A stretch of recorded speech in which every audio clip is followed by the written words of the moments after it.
Hello दोस्तों, welcome to PW only IAS.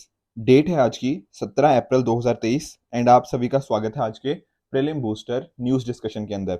आप यहां पर आज की न्यूज़पेपर देख सकते हो, तो कुछ इंपॉर्टेंट न्यूज़ हैं जो हम आज डिस्कस करेंगे इनमें से। एट द सेम टाइम एक इंपॉर्टेंट इन्फॉर्मेशन आप सभी के लिए। देखिए, आई एम वेरी श्योर आपने कल सभी ने जो सैट का टेस्ट था वो दिया होगा, ठीक है। तो आज सुबह 11 बजे, ठीक है, यानी कि 17 अप्रैल 2023 11 बजे आप सभी को जुड़ना है मेरे साथ, ठीक है। मैं आपके साथ इसके सॉल्यूशंस डिस्कस करूंगा, ठीक है। टोटल 50 क्वेश्चंस हैं जो हम इनको लाइव डिस्कशन करेंगे आज 11 बजे। देखो, यहाँ पर ना नॉलेज तो बढ़ेगी बढ़ेगी, at the same time question हम कैसे अटेम्प्ट कर सकते हैं, ठीक है, कौन से क्वेश्चन छोड़ने वाले होते हैं, ठीक है। तो वो सारी स्ट्रेटजीज में आपको मैं यहाँ पे इस पर्टिकुलर सेशन में सिखाऊंगा, ठीक है। तो मेक श्योर कि जो हमारा ओनली है इसका मेन चैनल है, वहां पर आप जुड़ना मत भूलिएगा आज सुबह 11 बजे, जहां पर हम अच्छे से डिस्कशन करेंगे, ठीक है। लास्ट क्लास के अंदर मैंने आपको नुसांतरा के बारे में पूछा था।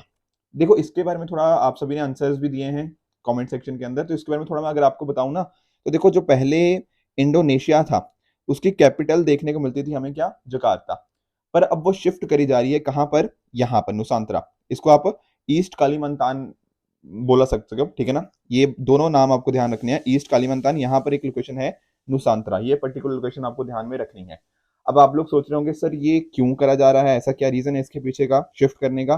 देखो, शिफ्ट करने के रीजन पीछे काफी सारे हैं, बट प्राइमरीली क्या है, इन्वायरमेंटल इश्यूज हैं। कैसे सर? देखो, जो जकार्ता है ना वो धीरे धीरे सिंक कर रहा है, ठीक है, और ऐसा बोला जा रहा है कि हो सकता है 2050 तक काफी सारे पार्ट्स जो है ना जकार्ता के, वो सबमर्ज हो सकते हैं, ठीक है ना, अंडर वाटर वो सबमर्ज हो सकते हैं बाय 2050। साथ में ही बहुत सारे हमें फ्लड्स वगैरह देखने को मिल जाते हैं। जकार्ता में मल्टीपल रिवर्स हैं, तो इस वजह से सिटी के ऊपर थोड़ा क्वेश्चन मार्क्स उठ रहे हैं। तो इस वजह से इन्होंने डिसाइड किया कि नहीं, ये शिफ्ट कर लेंगे अपनी कैपिटल को। Plus at the same time Jakarta में पॉपुलेशन भी इतनी ज्यादा हो रही है कि अनसस्टेनेबल बन रहा है, ठीक है। तो इस तरह के इश्यूज थे कहीं ना कहीं, जिस वजह से इन्होंने डिसाइड किया है कैपिटल अपनी शिफ्ट करने का। तो ये नाम आपको डेफिनेटली अच्छे से पता होने चाहिए। जो बोर्नियो आइलैंड के आपको ये ईस्टर्न पार्ट में आपको देखने को मिल जाएंगे, जैसा आप मैप में देख भी पा रहे हो। अब कल के लिए सर क्या होमवर्क रहेगा? कल के लिए आपका होमवर्क है केबुल लमजाओ नेशनल पार्क, ठीक है। इसके रिगार्डिंग आप मुझे बताओगे पहली बात तो कौन सी स्टेट में है, एंड सेकेंडली ये इतना पॉपुलर क्यों रहता है, क्या इसके रिगार्डिंग एक स्पेशल चीज क्या है, वो भी आप मुझे नीचे कमेंट सेक्शन में बताओगे। तो पहला होमवर्क आपका ये रहेगा। साथ में प्रीवियस ईयर क्वेश्चन के अंदर आपको इकोनॉमी का एक क्वेश्चन अटेम्प्ट करना है, इसको भी हम कल डिस्कस कर लेंगे। चलिए आगे बढ़ते हैं, ठीक है। एक कॉन्सेप्ट हमें समझना है, दैट इज डब्बा ट्रेडिंग। देखो, अभी एनएससी ने ना कुछ नोटिस इशू कर रहे हैं जो कि इन्वॉल्व थे कुछ ऐसे ऑर्गेनाइजेशन जो डब्बा ट्रेडिंग के अंदर इन्वॉल्व थी। तो पहले सबसे पहले समझो कि डब्बा ट्रेडिंग आखिर होती क्या है। देखो, मैं आपको खुद का ही एग्जांपल देता हूँ। जैसे मैं पर्सनली भी इन्वेस्ट करता हूँ, मैं पर्सनली भी ट्रेड करता हूँ। तो देखो, जब मैं करता हूँ ना, तो मैं कोई पर्टिकुलर एक्सचेंज को यूज करता हूँ, मतलब एनएससी हो गया, बीएससी हो गया, यहाँ पर जाके कुछ ना कुछ मैं करता हूँ, ठीक है ना। एट द सेम टाइम मैंने जब अपना ट्रेडिंग स्टार्ट करी, तो मैं अपना डीमैट अकाउंट भी दिया वहां पे, ठीक है। जो नो योर कस्टमर जैसी रिक्वायरमेंट्स होती हैं वो सारी चीजें भी करी, ठीक है ना। तो बिल्कुल एक प्रॉपर मैकेनिज्म के थ्रू हो रहा है कि जो सेबी बोलता है एक्सचेंज के थ्रू हम ट्रेडिंग करें, अपना केवाईसी करवाएं, अपना कहीं ना कहीं डीमैट अकाउंट के थ्रू करें, तो वो सारी चीजें होती हैं। तो ये तो नॉर्मली हम ट्रेडिंग जो बात करते हैं, नॉर्मली इन्वेस्टिंग की बात करते हैं। पर डब्बा ट्रेडिंग के अंदर क्या होता है ना, ये सारी चीजें हट जाती हैं। मतलब कोई यहाँ पे एनएससी बीएससी नहीं है, कोई यहाँ पे नो ईयर कस्टमर नहीं हो रहा, कोई यहाँ पे डीमैट अकाउंट नहीं खुलवाया जा रहा। तो सर ट्रेडिंग हो कैसे रही है? देखो, बहुत सिंपल है। इसमें क्या होता है, एक बंदा होता है जो कि होता है क्या, डब्बा ट्रेडर। एक होता है डब्बा ऑपरेटर, ठीक है। तो डब्बा ट्रेडर क्या करेगा, डब्बा ऑपरेटर के पास जाएगा और ये बोलेगा कि मान लो जैसे किसी भी शेयर का मान लो दाम चल रहा है 2000 रुपये, ठीक है। ये बोलेगा कि यार मैं ये शेयर को खरीदना चाहता हूँ, ओके। अब हो सकता है 1 महीने के बाद इस शेयर का दाम हो जाए 2100 रुपया। तब क्या हुआ, इस वाले पर्सन को ना ये क्या करेगा, इसको सेल कर देगा 2100 पे, ठीक है। खरीदा कितने पे, 2000 पे, सेल किया कितने पे, 2100 पे, तो 100 रुपया इसको प्रॉफिट हो गया, बिल्कुल। अब जो डब्बा ऑपरेटर था ना, ये 100 रुपया अपनी जेब में से इसको दे देगा। आई बात समझ में? तो यहां पर इसका जो डब्बा ट्रेडर का फायदा हुआ, वो डब्बा ऑपरेटर का नुकसान हुआ, एंड वाइस वर्सा। इस तरह से ये चीज वर्क करती है। अब आप लोग सोच रहे होंगे कि सर ये ऐसा कर क्यों रहे हैं, ये सेम चीज एक्सचेंज पे क्यों नहीं कर लेते, ठीक है, ये आपस में क्यों कर रहे हैं। देखो, दो कारण है इसके पीछे के। पहली बात तो जो डब्बा ऑपरेटर है, जो बेसिकली एक तरह का ब्रोकर, ब्रोकर तो नहीं बोलूंगा, ठीक है, यहाँ पे आप ब्रोकर बोल भी सकते हो, ठीक है। तो वो क्या कर रहा है, इसको फायदा क्या हो रहा है, इसको पता है कि ना जो ज्यादातर डब्बा ट्रेडर होते हैं ना, वो नुकसान ही करते हैं, ठीक है ना। आप लोग भी अगर कभी इन्वेस्ट करते होंगे तो आई एम वेरी श्योर 90% लोग यहाँ पे स्टॉक मार्केट के अंदर अपना नुकसान ही करवाते हैं। तो जो भी नुकसान होगा वो इसका फायदा हो जाएगा। तो इसलिए ये इसलिए कर रहा है। बट सर डब्बा ट्रेडर को क्या फायदा हो रहा है? देखो मैंने बताया ना, यहाँ पर पहली बात तो क्या, इसको डीमैट अकाउंट नहीं खुलवाना पड़ रहा, ठीक है। ये हो सकता है ना खुलवाना चाहता हो, इसको केवाईसी नहीं करनी पड़ रही, ठीक है, हो सकता है ये ना चाहता हो। ऊपर से आप देखो, हो सकता है ना इसके पास भैया ब्लैक मनी हो। अब ब्लैक मनी वो स्टॉक मार्केट में डीमैट अकाउंट के थ्रू खुलवा के थोड़ी करेगा, आई बात समझ में? तो ब्लैक मनी को हो सकता है वो यहाँ पे डाल रहा हो। ऊपर से जब इसको कोई प्रॉफिट होता है तो सरकार उसमें से टैक्स ले लेती है, तो हो सकता है तो टैक्स नहीं देना चाहता हूँ। तो इस वाली ट्रांजैक्शन में कोई टैक्स वैक्स की बात नहीं हो रही है। अगर आपने बहुत सारे पैसा कमा भी लिया तो टैक्स नहीं पे करना पड़ रहा है यहाँ पे। ऊपर से हमें मार्जिन वगैरह देने पड़ते हैं, तो मार्जिन भी यहाँ पे उसका चक्कर भी खत्म। साथ में ही ये अपनी इन्फॉर्मेशन देना ही नहीं चाहता कि भैया मैंने कितना पैसा स्टॉक मार्केट में डाला है, ठीक है ना। तो इस तरह की चीजों से बचने के लिए, अपनी ब्लैक मनी को कई बार पंप इन करने के लिए लोग डब्बा ट्रेडिंग का यूज करते हैं। बट मीनिंग समझ आया ना डब्बा ट्रेडिंग का, कि डब्बा ट्रेडिंग होती क्या है? ये एक तरह की क्या होती है, इनफॉर्मल ट्रेडिंग होती है, जो कि स्टॉक एक्सचेंज के परव्यू से बिल्कुल बाहर होती है। यहाँ पे ये सारी बातें होती ही नहीं है, ठीक है ना। ये इलीगल मार्केट है, एक तरह की प्रॉक्सी मार्केट है, जिसके अपने रूल्स एंड रेगुलेशन होते हैं। इसका आपको एक दूसरा नाम भी ध्यान में रखना, दैट इज बकेटिंग और बॉक्स ट्रेडिंग। ये नाम भी इसके काफी ज्यादा इंपॉर्टेंट हो जाते हैं। अब इसमें देखो, जैसे मैं बता रहा था ना कि डीमैट अकाउंट खुलवाने की जरूरत नहीं होती। नॉर्मली आप स्टॉक एक्सचेंज पे जब आप बाय और शेयर करते हो तब करते हो, पर यहाँ पर सारी की सारी चीजें क्या होती है, मार्केट गाइडलाइंस के बाहर काम करती हैं, ठीक है ना। कोई रियल ट्रांजैक्शन नहीं हुई, ऐसा नहीं है कि सामने वाले ने आपके स्टॉक खरीद लिया, नहीं। वो सिंपली स्टॉक प्राइस मूवमेंट के राउंड एक तरह की गैम्बलिंग हो रही है, ठीक है ना। स्टॉक प्राइस ऊपर चला गया तो अकॉर्डिंगली आपको फायदा हो जाएगा और सामने वाले को नुकसान, जो कि डब्बा ऑपरेटर था, एंड वाइस वर्सा। इस तरह से ये चीज वर्क करती है। यही सेम एग्जांपल मैंने यहाँ पे देख रखा है कि जो ब्रोकर का प्रॉफिट होता है वो इन्वेस्टर के लॉस के इक्विवेलेंट होता है। तो यही स्टॉक प्राइस की मूवमेंट मैंने आपको एज एग्जाम्पल दे रखी है। अब ध्यान रखना, this is an illegal thing, ठीक है ना। कोई बोले कि आपको लीगल है, इनफैक्ट ना देखो एक, चलो हम प्रीलिम्स की तैयारी तो कर ही रहे हैं, बट काफी बार ना आजकल देखो टेलीग्राम हो गया या फिर यूट्यूब हो गया या फिर किसी भी तरह से आपको काफी लोग कांटेक्ट करेंगे कि हमारे साथ आप ट्रेडिंग कीजिए। तो बहुत ही ध्यान से ट्रेडिंग करिएगा, क्योंकि बहुत सारे लोग इसके फ्रॉड का शिकार इस तरह से हो रहे हैं। तो डब्बा ट्रेडिंग इलीगल है, ध्यान रखना। अगर आप पकड़े गए डब्बा ट्रेडिंग करते हुए तो आपको मतलब आपको, ठीक है ना, आपको जेल हो सकती है 10 साल तक की, और साथ साथ आपको फाइन भी हो सकता है 25 करोड़ का, या दोनों की दोनों चीजें। बहुत सारे जो इनोसेंट लोग हैं वो भी इसमें फंस रहे हैं, तो ध्यान रखिएगा इसका। तो ऑफेंस है under security contract regulation act 1956, right. अगले टॉपिक की तरफ बढ़ते हैं, दैट इज चार धाम यात्रा। देखो चार धाम यात्रा के बारे में हमने पहले भी पढ़ा था काफी टाइम पहले, पर अभी रिसेंटली न्यूज क्या है कि ड्रोन्स को यूज किया जाएगा लाइफ सेविंग ड्रग्स को डिलीवर करने के लिए। कहाँ? चार धाम पिलग्रिम्स जो होते हैं, अगर कोई भी इमरजेंसी हो जाती है। देखो चार धाम के बारे में आप जानते हो, ठीक है। जब हम बात कर रहे हैं यहाँ पे, पहली बार आप नोटिस करना कि एक्चुअल में ये चार धाम, एक होता है बड़ा चार धाम, एक होता है छोटा चार धाम। यहाँ पे छोटे चार धाम की जनरली बात हो रही है। कौन से? जो उत्तराखंड के अंदर देखने को मिलते हैं, बद्रीनाथ, केदारनाथ, गंगोत्री और यमुनोत्री, ठीक है। ये यमुनोत्री, गंगोत्री, केदारनाथ, बद्रीनाथ, ये चार यहाँ पर हमें छोटा चार धाम देखने को मिल जाते हैं उत्तराखंड के अंदर। ये कहाँ पर लोकेटेड है? गढ़वाल हिमालयाज ऑफ उत्तराखंड। थोड़ा थोड़ा अगर इसके बारे में आप नोटिस करो तो जैसे यमुनोत्री हो गया, ठीक है ना, तो ये रिवर यमुना के साथ रिलेटेड है, ठीक है ना। यहाँ पे जो टेम्पल है वो रिवर यमुना को डेडिकेटेड है। गंगोत्री हो गया, वो गॉडेस गंगा का डेडिकेटेड है, ठीक है। साथ में जो केदारनाथ हो गया, यहाँ पर भी आप नोटिस कर सकते हो, एक ज्योतिर्लिंगों में से एक है, जो 12 ज्योतिर्लिंग होते हैं शिवाजी के, लॉर्ड शिवा के। बद्रीनाथ आप जानते हो लॉर्ड विष्णु को डेडिकेटेड है, और ये चौथा श्राइन है छोटा चार धाम यात्रा का। जो बड़े चार धाम की बात कर रहा हूँ ना, जो मतलब मेन चार धाम है, तो वो एक्चुअल में वो चार धाम आदि शंकराचार्य जी के द्वारा बताए गए थे, दैट इज बद्रीनाथ, द्वारका, रामेश्वरम, पुरी। बद्रीनाथ तो अभी जान ही गए हो आप, कहाँ पे आ गया? उत्तराखंड के अंदर।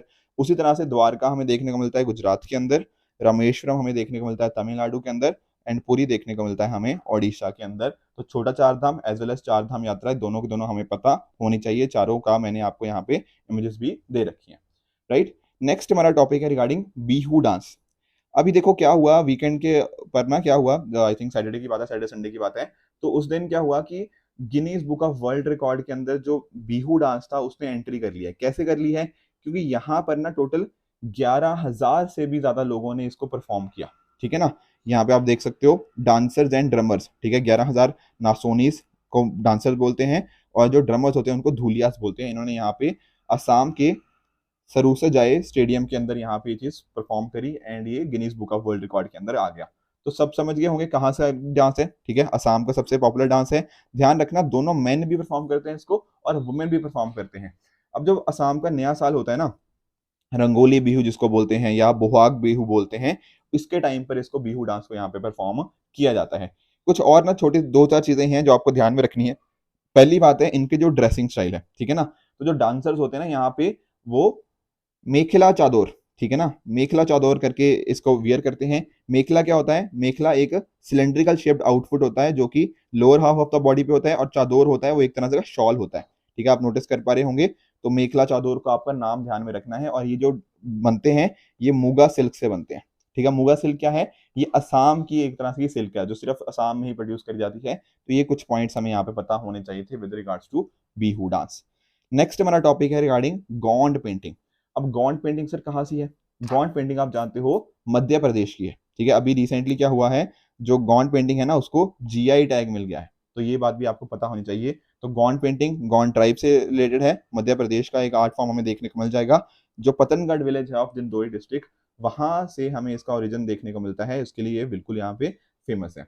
अब इस पेंटिंग्स के अंदर होता क्या है? देखो इस पेंटिंग्स के अंदर ना आपको नेचुरल कलर्स पहली बात तो यूज करते हुए देखने को मिल जाएंगे। आपके जो घरों की दीवारों के ऊपर पेंट जनरली किया जाता है इसके अंदर, ठीक है ना। एंड साथ में साथ कि जो उनका ट्राइबल कल्चर है उसको एक तरह से बताने के अंदर यहाँ पे इसको यूज किया जाता है, ठीक है। एंड साथ में ही यहाँ पर दिगना और भित्ति चित्र, ये दो चीजें आपको ध्यान में रखनी है। दिगना क्या है? ये ज्योमेट्रिक पैटर्न्स की बात करते हैं, और जब हम बात करते हैं भित्ति चित्र की, ये अलग अलग एनिमल्स, प्लांट्स और ट्रीज वगैरह की चीजें यहाँ पे पेंट करी जाती हैं। तो दो पॉइंट्स आपको दिगना और भित्ति चित्र के बारे में पता होना चाहिए, ठीक है। कई बार क्वेश्चंस ना ऐसे ही पूछ लिए जाते हैं कि दिगना और भित्ति चित्र किसके साथ रिलेट करते हैं, तो आपको ध्यान में रखना है कि ये गॉन्ड पेंटिंग के साथ यहाँ पे रिलेट करते हैं, ठीक है। अगला हमारा टॉपिक है रिगार्डिंग बठिंडा मिलिट्री स्टेशन। देखो ये काफी दिनों से ना न्यूज इन ट्रांजिशन थी, ठीक है ना, तो मैंने पहले इसलिए डिस्कस नहीं किया क्योंकि थोड़ा इसके रिगार्डिंग अभी और डिटेल्स आनी थी, पर ऑल तो अभी भी डिटेल्स बहुत ज्यादा आई नहीं है, तो तब भी मैं डिस्कस कर लेता हूँ।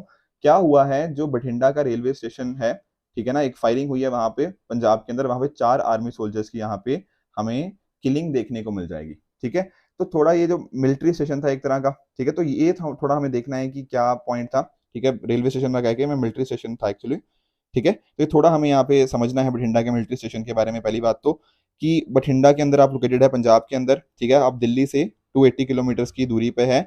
और यहाँ ये क्या है? हेड क्वार्टर्स है 10 कॉर्प्स ऑफ द आर्मी, जिनको चेतक कॉर्प्स के नाम से जाना जाता है। अब सर हुआ क्या है? देखो हुआ ये है कि हमारे जो 4 जवान हैं उनको यहाँ पे मारा गया है। अब पता नहीं लग पा रहा है कि इनको आखिर मारा किसने है, ठीक है। बहुत सारे लोग यहाँ पर ना एक फ्रेटरी साइड का नाम ले रहे हैं। सर ये फ्रेटरी साइड क्या होता है? देखो फ्रेटरी मतलब होता है एक तरह से ब्रदरहुड। तो अगर कोई भाई किसी भाई को मार दे, या मतलब भाई बहन को मार दे, एनीथिंग लाइक दैट, उसको बोलते हैं फ्रेटरीसाइड। अब यहाँ पर ना एक पॉसिबिलिटी है, अभी देखो प्रूवन नहीं है, पर बहुत सारे लोगों का कहना है कि पॉसिबिलिटी है कि ये हो सकता है एक फ्रेटरीसाइड का केस हो। मीनिंग क्या है यहाँ पे? देखो हमारे जो जवान होते हैं ना, उनके ऊपर काफी स्ट्रेस होता है, ठीक है, काफी टेंशन होती है। क्यों होती है? क्योंकि देखो वो अपनी फैमिली से इतने लंबे टाइम से दूर है, ठीक है ना, और ऊपर से इतनी टफ पोजीशन के अंदर काम कर रहे हैं, ठीक है, उनकी हर टाइम जान को खतरा रहता है। कई बार हो सकता है वो अपने, मान लो जैसे ना कि घर जाना है, कई बार उनको लीव चाहिए होती है, पर उनको लीव नहीं मिलती, ठीक है ना। ऊपर से कई बार सुपीरियर ऑफिसर्स जो होते हैं उनके साथ कुछ डिसिप्लिन रिलेटेड कई बार इश्यूज आ जाते हैं, कुछ कंडक्ट रिगार्डिंग इश्यूज आ जाते हैं। तो इस वजह से ना होता क्या है कि जवान ही एक दूसरे के जवान को कई बार मार देते हैं, इसी को बोलते हैं फ्रेटरीसाइड, ठीक है ना। एक पॉसिबिलिटी यहाँ पे है, ठीक है, ऐसा मैं नहीं कह रहा, ऐसा यहाँ पे बहुत सारी न्यूज रिपोर्ट यहाँ पे पॉसिबल हो सकता है कि यहाँ पे ये चीज पॉसिबल हो सकती है। क्योंकि देखो आप देखो सुसाइड भी काफी कॉमन होने लग गए हैं यहाँ पे, ठीक है ना। रीजन क्या है कि टफ टफ इन्वायरमेंट है ना काफी, तो कई बार ऐसे सिचुएशन हमें देखने को मिल जाती है। इसी का नाम, जब दूसरे को किलिंग हो जाती है, इसी को बोलते हैं फ्रेटरीसाइड का नाम, ठीक है ना। तो ये ओवरऑल हमें थोड़ा आइडिया होना चाहिए था। अभी भी एग्जैक्ट रीजन क्या फ्रेटरीसाइड ही है या कोई और बाहर का बंदा आगे मार गया, अभी यहाँ पे श्योरिटी नहीं कहा जा सकती, पर एक पॉसिबल रीजन यहाँ पे लोगों के द्वारा माना जा रहा है। और ध्यान रखना ये कोई टेररिस्ट अटैक नहीं है, ठीक है, ये बिल्कुल मना कर दिया गया है कि टेररिज्म नहीं है ये अटैक, तो टेररिस्ट एंगल बिल्कुल आउट है। तो ये मिलिट्री स्टेशन काफी ऑपरेशनल, मतलब ठीक है ना, लॉजिस्टिक्स बेस है, आर्मी के लिए यूज किया जाता है। साथ में यहाँ पे आप देख सकते हो कि डिफरेंट डिफरेंट यहाँ पे इन्फेंट्री, आर्मर्ड, आर्टिलरी, ठीक है ना, ये सारे यहाँ पे इस एरिया के अंदर आपको देखने को मिल जाएंगे। और एक जो एम्यूनिशन डंप भी हमें यहाँ पे देखने को मिल जाता है। थोड़ा अगर बठिंडा की हम हिस्ट्री के बारे में बात करें ना, तो बठिंडा की हिस्ट्री काफी पुरानी है। और यहाँ पर एक आपको फोर्ट के बारे में ध्यान रखना है, that is Qila Mubarak fort. ये काफी लंबे टाइम से यहाँ पे खड़ा हुआ है, ठीक है ना। तो इस फोर्ट को आपको ध्यान में डेफिनेटली रखना है। बहुत सारे आप जानते हो पंजाब के अंदर मल्टीपल टाइम पे इन्वेडर्स आते ही रहे हैं, हमारा जो नॉर्थ वेस्टर्न पार्ट था, तो वहां से किला मुबारक जो था ना, उस टाइम पे देखा जैसे हुन्स हमें देखने को मिले थे, ठीक है ना, 6th सेंचुरी के अंदर। तो उनके डिफेंस के अगेंस्ट में बनाया गया था कि उनसे डिफेंड करने के लिए हम इसको बनाएं, ठीक है। ओवर द टाइम काफी सारे चेंजेस हमें यहाँ पे देखने को मिलते रहे हैं, ठीक है। ये जो बठिंडा वाला एरिया था, आप जानते हो महाराजा रंजीत सिंह का, ठीक है, जनरली ये जो था ना कि ब्रिटिश फ्लैग के, ब्रिटिश रूल के अंतर्गत ही रहा, ठीक है ना, जो महाराजा रंजीत सिंह इसको ज्यादा मतलब बेसिकली कैप्चर नहीं कर पाए, ठीक है ना, उनके थोड़ा खालसा राज से दूर ही रहा हमेशा। 1990s 1900 के अंदर हम बात करें तो ब्रिटिश ने अपना यहाँ पे फुटप्रिंट और भी ज्यादा इंक्रीज कर दिया। तो मेजरली किसके अंडर रहा है, ये ब्रिटिशर्स के अंडर ही रहा है बठिंडा और उसके आसपास का एरिया। साथ में वर्ल्ड वॉर 1 के टाइम पे इंपॉर्टेंट एक रिक्रूटमेंट हब था कि लोगों को एक तरह से भर्ती करनी थी वॉर के अंदर, वहां पे उसको यूज किया गया। एंड साथ ही साथ ये एक तरह से ट्रांजिट पॉइंट की तरह भी काम करता था नॉर्थ वेस्टर्न फ्रंटियर्स के ऊपर। तो ये कुछ बठिंडा के बारे में था जो हमें अच्छे से पता होना चाहिए था, ठीक है। तो ये कुछ टॉपिक्स थे जो हमें अच्छे से डिस्कस करने थे। अब हम बात करें, अगर हमारे जो कल सॉरी सैटरडे को मैंने जो आपको प्रीवियस ईयर क्वेश्चन दिया था उसको एक बार मैं क्विकली डिस्कस कर लेता हूँ। देखो यहाँ पे मैंने आपसे पूछा था अटॉर्नी जनरल, सोलिसिटर जनरल के बारे में, ठीक है, 2022 का क्वेश्चन है तो रिसेंटली ही पूछा गया। तो देखो पहली बात तो मैं अगर आपको बताऊं तो अगर आप आर्टिकल 76 पढ़ोगे ना अपने कॉन्स्टिट्यूशन का, तो वहां पर बात करी गई है इसकी अटॉर्नी जनरल ऑफ इंडिया की। और ये होते कौन है, he is the highest law officer of the country.